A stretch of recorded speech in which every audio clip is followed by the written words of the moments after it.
is the story of the Vision Splendid. It had been dry for 8 weeks, and the whole of the sky was full of dust. Nobody thought it would ever rain again. And then, one afternoon, we saw the storm clouds coming from the south, and we prayed for rain. Your mother, who I didn't know, went to church, and she prayed for it to rain. And I prayed too, but not in church. And then I'd say, "Did it rain? Did it rain?" My father would say, "When your mother asks God for rain." It rained like all the air was a river, and the drains in the street filled up, and the water crept out across the main street until it swallowed it.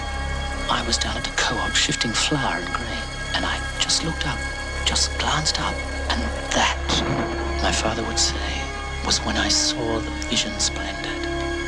And I'd say, "What was it? What was the Vision Splendid?"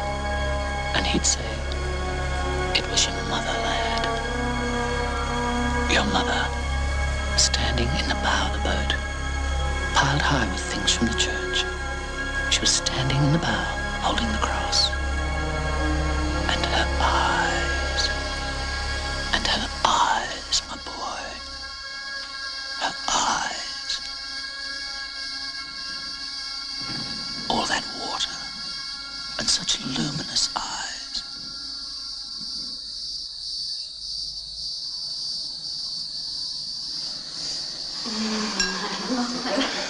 Good story, Harry. You have a story. Told that story before. Years ago. This cake is great. Yeah, you bought this, didn't you, on the day? Of course I did. Everybody should have another piece. This is a story about a fella who told stories. Harry Joy. He wasn't the most clever bloke you ever met. He wasn't even very original. But everyone thought he was a good bloke. And he was happy with the world and his place in it. He loved his wife. And she loved him. In her way. He was proud of his son, who, as everyone knew, was going to be a doctor. And his daughter was all set to be a social worker. He got on well with his junior partner.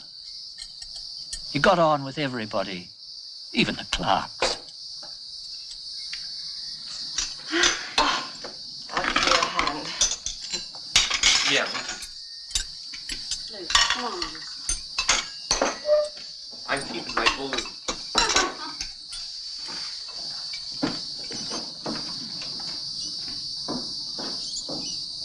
Harry Joy had a more or less successful business, a little advertising agency.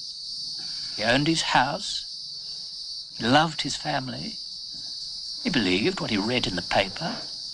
Why shouldn't he be happy? He had one big problem he didn't know about. He was about to die.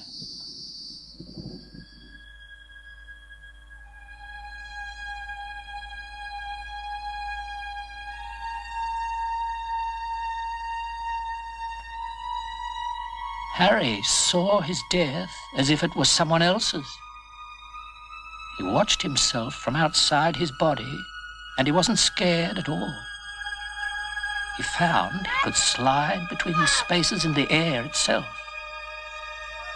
Ecstasy touched him. He was stroked by something which felt like trees, cool, green and leafy.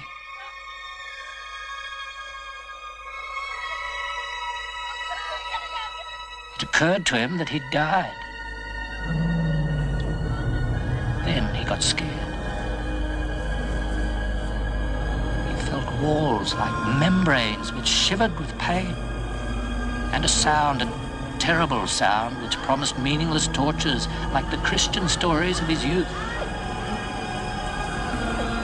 He recognized the world of pleasure and the world of pain, bliss, punishment, heaven and hell.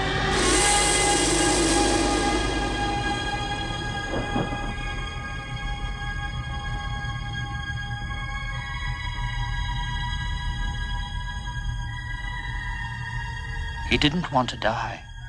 And in a calm, clear space, he found his way back to his body.